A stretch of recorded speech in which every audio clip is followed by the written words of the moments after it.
একসময় বাংলা টেলিভিশনে টিআরপি বাড়ানোর জন্য শুধু একটা নামই যথেষ্ট ছিল, ভূতু, পটল আর ছোট্ট লোকনাথ। এদের একজনের জন্য মানুষ সন্ধ্যা হলেই টিভির সামনে বসে পড়তো, আরেকজনের সংলাপ মুখে মুখে ফিরত, আর আরেকজনকে তো অনেক দর্শক সত্যি ভগবানের আশীর্বাদ প্রাপ্ত শিশু বলেই মনে করতেন। কিন্তু আজ যখন এদের বড় হয়ে কেরিয়ারের সেরা সময়ে থাকার কথা, তখন আর আগের মতো আলোচনা নেই কেন?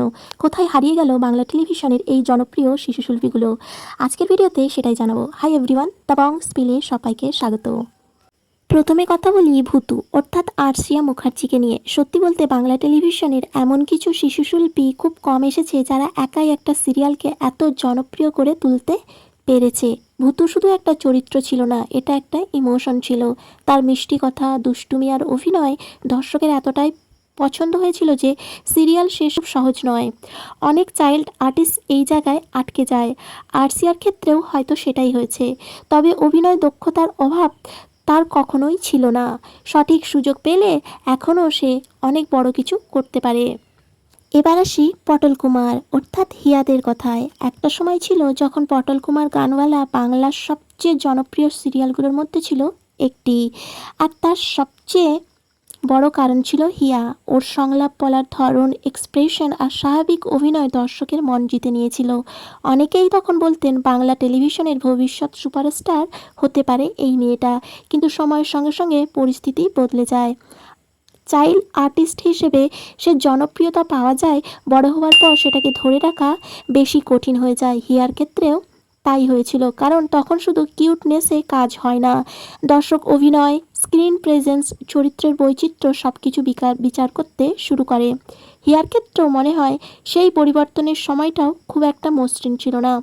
পটল কুমার গানওয়ালা শেষ হওয়ার পরেও তিনি অনেক সিরিয়াল করেছেন, কিন্তু সেই ম্যাসিভ পপুলারিটি তিনি আর পাননি। তার সাফল্যের যে পিক টাইম ছিল, কিন্তু এখন সেটা অনেকটাই বসে গেছে। তাই আজও মানুষ তাকে মনে রাখে পটল হিসেবেই, কিন্তু নতুন কোনো আইকন চরিত্রে তাকে দেখতে পাওয়া যায়নি। এবং তিনি তারপর সোশ্যাল মিডিয়ায় আসার পর তাকে অনেক ট্রোলিংয়ের শিকার হতে হয় এবং কন্ট্রোভার্সি কুইনও বলা হয়। সেই ডিটেলস ভিডিওটা আমি আমার হোম পেজে আপনারা দেখতে পাবেন, অবশ্যই চেক করবেন। এবার আসি ছোট্ট লোকনাথ অর্থাৎ অরণ্য রায় চৌধুরীকে নিয়ে।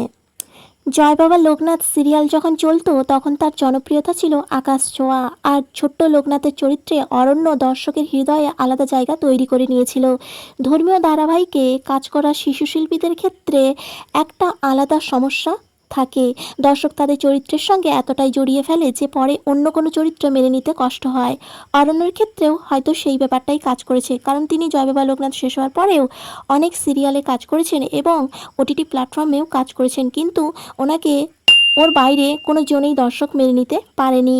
মানুষ তাকে অভিনেতা হিসেবে নয়, বরং ছোট্ট লোকনাথ হিসেবেই বেশি মনে রেখেছে। ফলে নতুন ইমেজ তৈরি করা তার জন্য অনেক বেশি কঠিন হয়ে পড়েছে। তবে একটা বিষয় তিনজনের ক্ষেত্রেই কমন, এদের কারোর জনপ্রিয়তা কম ছিল না, ট্যালেন্টেরও অভাব ছিল না। সমস্যাটা সম্ভবত সময়, সুযোগ আর ইন্ডাস্ট্রির পরিবর্তনের সঙ্গে তাল মেলানোর।